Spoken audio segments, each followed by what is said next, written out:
Sa apat na naitalang biktima ng ligaw na bala nitong bagong taon, 3 ang menor de edad, ayon sa Philippine National Police. Inoobserbahan pa sa ospital ang 2 sa kanila. Hawak na ng pulisya ang person of interest sa pagkakabaril sa binatilyo sa Quezon City.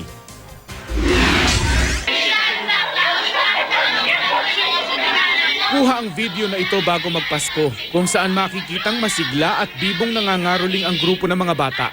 Kasama na riyan ang 10 taong gulang na si Gian Pensilia. Ngayon tila hinang-hina ang bata habang nakaratay sa kama ng ospital. Matapos tamaan ng ligaw na bala sa ulo, ilang oras bago salubungin ang 2017 sa kanilang bahay sa Taguig. Nagtotorotot lang po siya, tapos biglang na lang po siyang tumumba nun, tapos biglang nagpanik na lang po kami.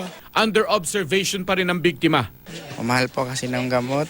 Isang gamot lang po nasa 3,230. Medyo may kahirapan po ako naman po ay messenger lang po, minimum lang ang sweldo. Sinibak na sa pwesto ang PCP commander ng pulisya sa lugar matapos hindi maresolba ang insidente. Tinutukoy na ang uri ng balang tumama sa bata. Bumao naman sa tiyan ng 13 taong gulang na lalaki ang ligaw na bala na tumama sa kanya nitong magbabagong taon sa bayan ng Consolacion, Cebu. Pauwi na raw ang biktima mula sa kanilang kapitbahay nang bigla na lang daw humingi ng tulong ang bata dahil sa tinamong tama. Isinugod siya sa ospital.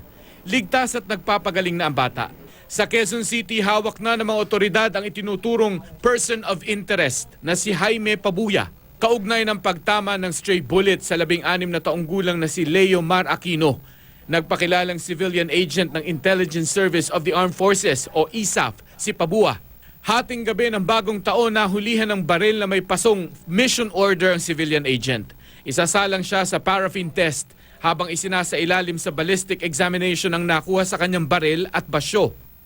Ikukumpara rin ang mga ito sa tumamang bala sa biktima. Sinampahan na ng reklamong illegal possession of firearms si Pabua at tinanggal bilang civilian agent. Inoobserbahan pa rin ang lagay ng binatilyo. Siniguro naman ng Northern Police District na magiging masusi ang investigasyon para matukoy ang nagpaputok ng baril kay Emeline Villanueva na kasalukuyang comatose sa JRRMMC sa Maynila. Mas tinututukan ngayon ng pulisya ang anggulong shooting incident imbes na naunang napabalitang stray bullet incident. Itinanggi ni Police Deputy Director General Ramon Apolinario ang paratang na sinasabi lang ito ng pulisya para iwasan ang pagkasibak ng Chief of Police sa lugar.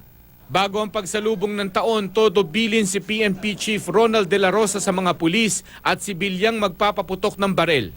No mercy kami sa inyo, wala kaming patawad. You will face the full force of the law. Siguruhin namin yan. Lalong-lalo na kung kayo ay pulis. Di tulad nung nakaraang taon, nagdesisyon ang PNP chief na wag selyuhan ng masking tape ang nguso ng baril ng mga pulis dahil tiwala raw siya sa mga ito. Ang mga lumabag, sinibak sa pwesto, gaya na lang ni PO1 Daniel Castillo na nagpaputok daw ng baril bago magbagong taon. Nakunan pa siya ng CCTV na umiinom ng alak habang naka-duty. Arestado at nakakulong na siya sa MPD. May 4 na raw na pulis at 3 sundalo na natukoy na nagpaputok din umano ng baril pero pinaghahanap pa. Kung pagbabasehan daw ang tala ng Directorate for Investigation and Detective Management o DIDM-CMD, kaugnay ng mga pulis na sangkot umano sa indiscriminate firing o illegal discharge of firearms, bumaba ito ng 0.5%.